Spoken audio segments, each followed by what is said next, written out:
एक लड़की का अपहरण करने वाले उबैद और जितेंद्र सैनी दो लोग हैं, लेकिन वहाँ पर आरएसएस, बजरंग दल, बीजेपी के गुंडे सिर्फ मुसलमानों को टारगेट कर रहे हैं। बहुत बड़ी संख्या उत्तराखंड में गढ़वाली और कुमाऊनी मुसलमानों की है।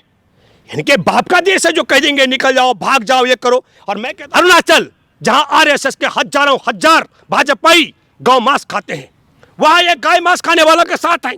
और जहां गाय मांस खाने वालों की संख्या कम है, जिन राज्यों में गौ मांस खाने वालों की संख्या ज्यादा है, वहां भाजपाई गौ मांस खाने वालों के साथ है। इनका संगठन 19 से जुड़ा हुआ है।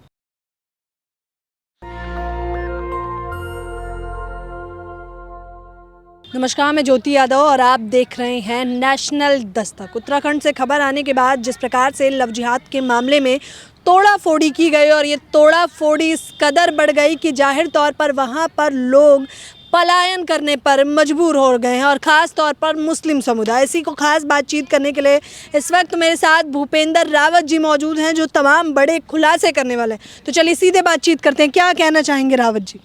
देखिए, मैं आपके माध्यम से एक बात कहना चाहता हूं आपके दर्शकों को कि उत्तरकाशी में उबैद का जो पकड़ा गया है, 363 का मुकदमा है उस पर, और जितेंद्र सैनी, ये दो लोग हैं जिन पर अपहरण का मामला एक लड़की का बताया गया। मैंने एसओ के साथ बात की, पुरोला थाने का जो इंचार्ज है, उनसे मेरी बातचीत हुई। उन्होंने कहा कि ये सब मामला है, लेकिन एक बात मेरे बिल्कुल मन में है, क्योंकि इसमें भेदभाव कैसे मैं मानता हूँ उसको थोड़ा समझना पड़ेगा।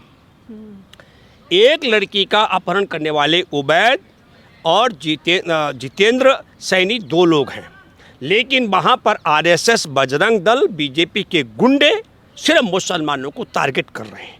क्या कारण है कि मुसलमानों को टारगेट किया जा रहा है और जितेंद्र सैनी के मामले में मौन है? और तब मैं सवाल कर रहा हूं कि ये कोई अनायास का मामला नहीं है। एक मुसलमान ने गलती की, आप 40 मुसलमानों को वहाँ से बेदखल कर रहे हैं। वहाँ पर मुस्तकीम है, उसकी दुकान 1990 से है, मेरी बातचीत, उसका एक्सीडेंट हो रखा है। मुस्तकीम वहाँ पर टेलीविज़न, फ्रिज और इन तमाम इलेक्ट्रॉनिक्स का दुकान उनका है। इस उबैद का स्वयं का अपना भारत फर्नीचर के नाम पर बड़ा शोरूम है, जिस पर अपहरण का मुकदमा बनाया गया।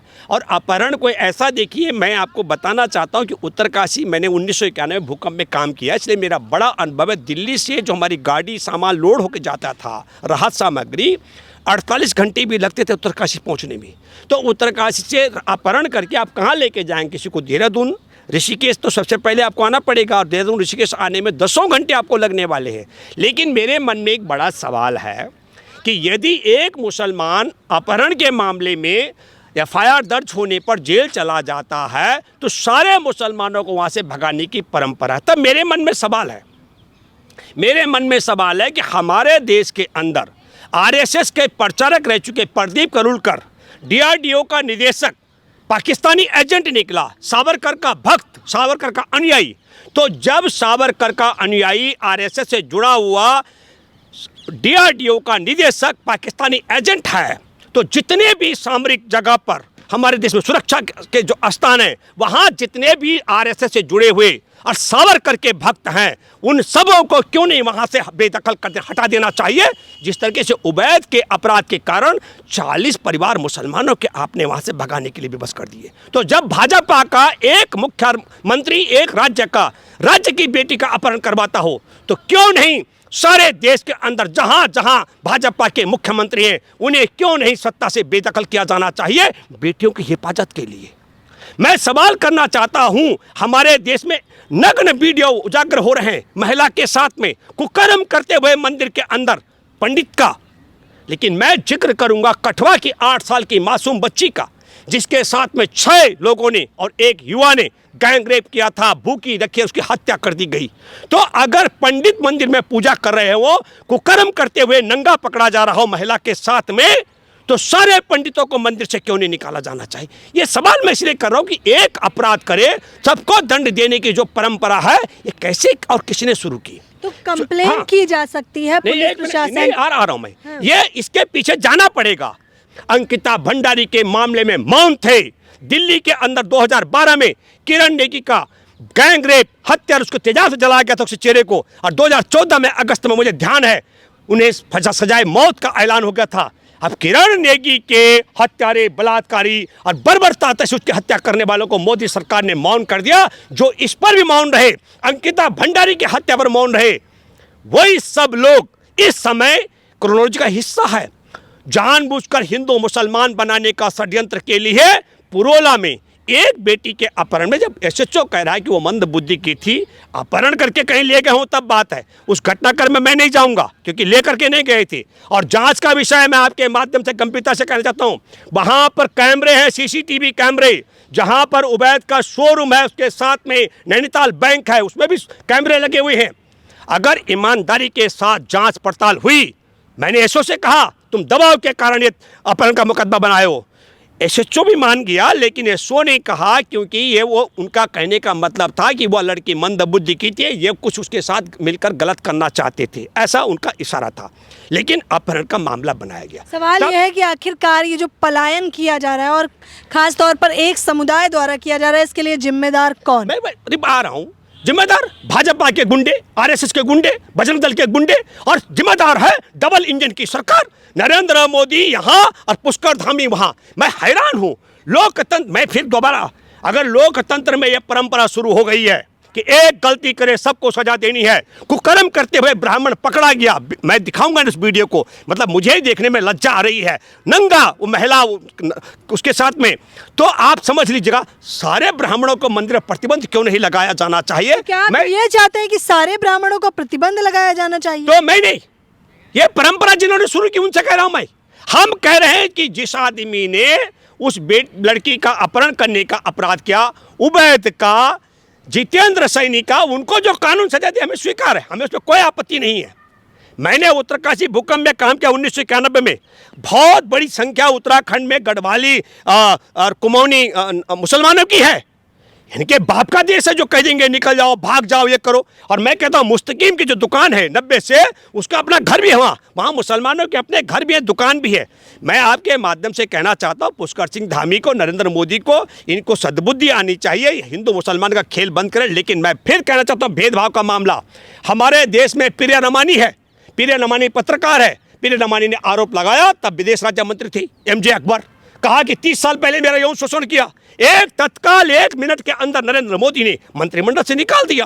हर हमारे देश में गोल्ड मेडल विजेता लड़कियां सबूत के साथ कह रही हैं कि ब्रजभूषण शरण सिंह ने हमारा यौन शोषण किया, एफआईआर दर्ज हो गए पास्को के तहत। पुलिस वाले कह रहे हैं आओ बताओ तुमसे कैसे, वो बेचारी बता रही ऐसे छेड़ा था, ऐसे किया था, कहा कि वीडियो लाओ, ऑडियो लाओ, ये रिकॉर्ड लाओ, लेकिन प्रिया रमानी से सबूत नहीं मांगे गए। तो ये भेदभाव की बात है, जब एक मुसलमान मंत्री हो तत्काल निकाला जाए। अभी तो भाजपा खेल क्या कर रही है, कह रही है कि जाट हैं लड़कियां, ये जाट राजपूत का खेल करें, हिंदुस्तान की बेटी नहीं करें, तो कहा कि कितनी लोकसभा सीट प्रभावित करेंगे, और फिर कहा जा रहा है कि राजपूत कितनी विधानसभा सीट तय करें, लोकसभा प्रभावित करेंगे।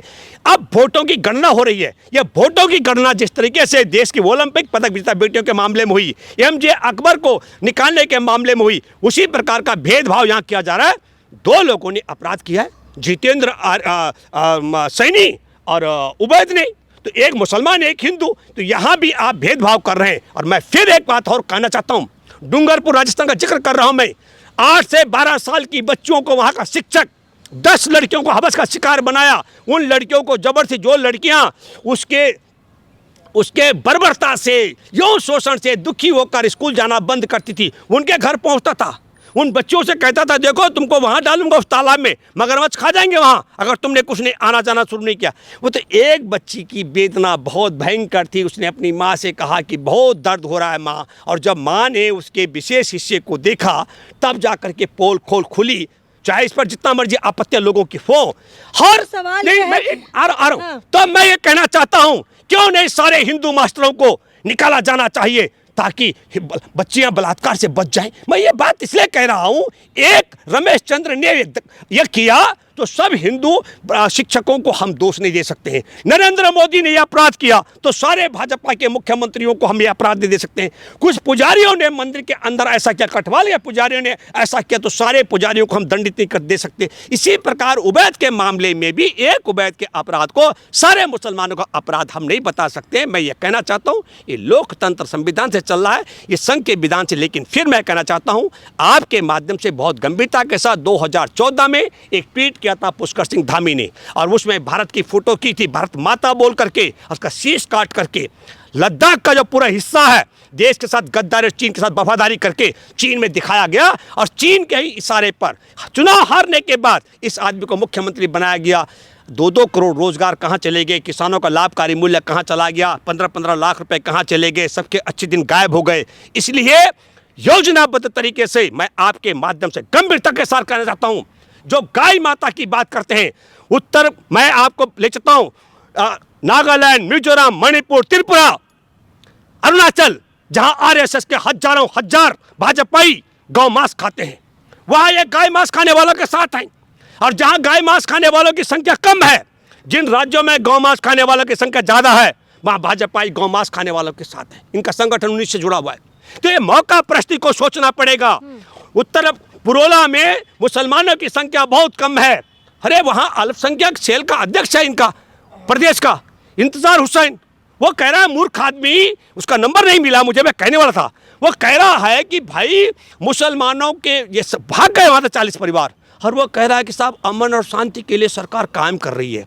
तब मैं आपके माध्यम से कहना चाहता हूँ कि मैं तो हैरान हूँ, एक धारा 505 और 153A के तहत बुक है, तो जिसने पंचायत के लिए एक ऐलान किया उसी ने पोस्टर लगाए कि मुसलमानों 15 तारीख तक इलाका छोड़ दो, और सुप्रीम कोर्ट कह रहा हो, ये एसओ का वर्डिक्ट है, मेरे पास रिकॉर्ड है, मैं भूपेंद्र रावत तो मोदी नहीं हूँ, एकदम कहा कि साहब सुप्रीम कोर्ट ने कह रखा, तो मैं सुप्रीम कोर्ट से अपील करता हूँ जजों से, अगर तुमने इतना बेचकाना, इतना देश के खिलाफ ये फैसला है, इतने बड़े अपराध करने वालों को गिरफ्तार नहीं किया जाना चाहिए, तो किनको गिरफ्तार किया जाना चाहिए, ये सवाल मेरे मन में है। तो ये किनको गिरफ्तार किया जाना चाहिए, ये एक बड़ा सवाल है। और जाहिर तौर पर कुछ चुनिंदा लोगों की वजह से सभी को टारगेट नहीं किया जा सकता है, भूपेंद्र रावत का साफ तौर पर यही कहना है। मैं ये एक बात कहना चाहता हूँ, मैंने तो देखा है उत्तराखंड तो पूरे भारत में सबसे शांतिप्रिय स्थान है, जो अपने बेटों को कॉन्वेंट स्कूल में पढ़ा रहे हैं। अमित शाह का बेटा तो आपने BCCI का वन ऑफ द बॉस बन गया है,